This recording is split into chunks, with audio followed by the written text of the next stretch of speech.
Haley Outen here alongside Mike O'Donnell. The first round of the 2016 American Men's Basketball Championship is in the books. 2 games today, 2 very close games. Teams are fighting to stay alive in the postseason. East Carolina, USF in the first game. The Bulls came out on top, but East Carolina put up a fight. Yeah, no question about it. Both teams started out in the zone, kind of slowed the pace of play down a little bit, but really at the end of the day, it was the USF Bulls outworking the Pirates on the boards that proved to be the difference maker. Nunez and Perez were outstanding. They were dynamite in the post, grabbing just about every offensive rebound they could. They made plays down the stretch and executed, knocked down free throws, and Pirates didn't have an answer. And they'll take on the number 1 seed Temple tomorrow in the first game of the day. I had a chance to catch up with Coach Orlando Antigua and Angel Nunez after the game.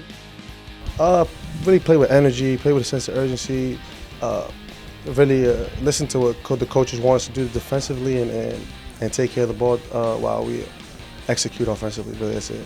Have to defend them a lot better and play to our strengths. We'll start dissecting and diving into Temple a little later on tonight. But we know that they're an exceptional team, really well coached with some talented players. I think DeCozy is one of the top players in our conference. Jalen Reynolds is a big guy that's always a matchup problem for everyone. And Obi is a kid that can really shoot the ball at 6'10", he stretches your defense. So we're gonna have our hands full. And in the second game of the day, it was Tulane and UCF. The Green Wave were looking for their first win against the Knights this year. They have met 3 times. UCF took the first 2. What was the difference in today's game for Tulane? Oh, really back and forth all game long. Late game execution and free throws was a difference maker. Each team had a number of different lead changes. The Green Wave pushed the ball in transition every opportunity they got. That was their bread and butter. They got stops when they needed to, pushed the ball in transition, they got easy layups. The Knights kind of came back in the second half a few times. Taco Fall had some good post plays. Adonis Enriquez started making jump shots, but at the end of the game, half-court execution and late-game free throws, Tulane was too steadfast for the Knights. And I had a chance to catch up with Coach Conroy and Lou Dabney after the game. They're excited to keep the postseason rolling tomorrow against the 2 seed Houston.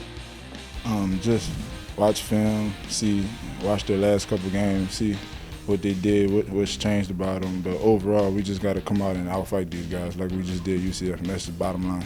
Just belief. You got to believe you can be part of the madness. Let's be the madness this year. Let's be the team everybody's talking about that kind of came out of nowhere. And we know what we've been working on all year. We know how we've been progressing. Let's go show everybody.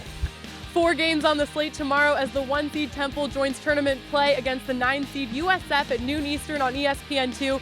Several other teams joining play tomorrow: Houston, Tulsa, Cincinnati, Memphis, UConn. It's going to be a great day. Yeah, USF is in for a tough turnaround. They got the early game, the noon game, against a really, really good Temple team. You got to wake up early, you got to grab breakfast, you got to go through your walkthrough. It's always a quick turnaround, but USF played very well today. That should give them good momentum going into the Temple game tomorrow.